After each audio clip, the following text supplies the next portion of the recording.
નમસ્તે વિદ્યાર્થી મિત્રો, આજે આપણે જોવાના છે application of different types of motor. આ સવાલ ઘણીવાર પૂછાયો છે. ઇન જનરલ ઘણીવાર સ્પેસિફિક પૂછાય છે કે શન્ટ મોટરની એપ્લિકેશન જણાવો અથવા સિરીઝ મોટરની જણાવો. પણ ઓવરઓલ જોવા જઈએ તો આપણને બધી મોટરની એપ્લિકેશન ખબર હોવી જોઈએ.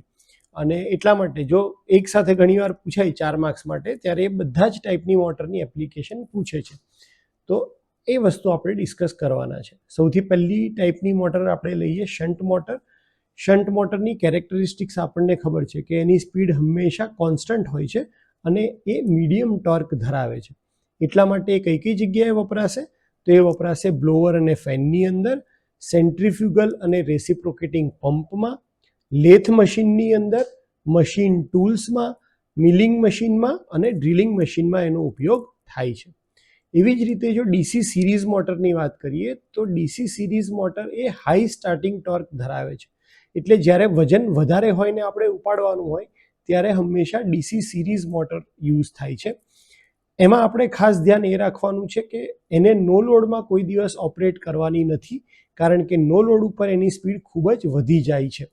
એની એપ્લિકેશન કઈ કઈ જગ્યાએ થાય છે? તો જ્યાં ભારે વજન ઉઠાવવાનો છે એવી જગ્યાએ, એટલે કે ક્રેન, હોઇસ્ટ, એલિવેટર, ટ્રોલી, કન્વેયર્સ અને ઇલેક્ટ્રિકલ લોકોમોટિવ એટલે કે ટ્રેક્શનની અંદર એનો યુઝ વધારે થાય છે.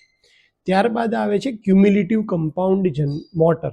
ક્યુમ્યુલેટિવ કમ્પાઉન્ડ મોટર એટલે કે જેની અંદર બે ફ્લક્સ એકબીજાની અંદર એડ થાય છે.